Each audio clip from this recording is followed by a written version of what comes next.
కొద్ది నిమిషాల్లో సూర్యుడు అస్తమించబోతున్నాడు. 2023 సంవత్సరం డిసెంబరు 31వ తారీఖు. సమయం 5:03. అరకు వ్యాలీ ప్రాంతంలో.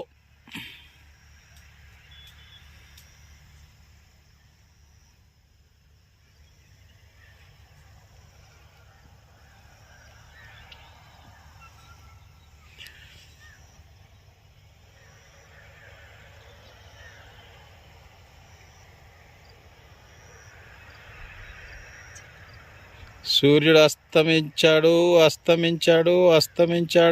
అస్తమించాడు.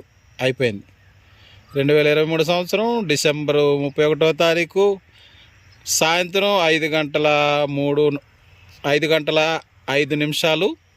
సూర్యుడు అస్తమించాడు. ఈ సంవత్సరానికి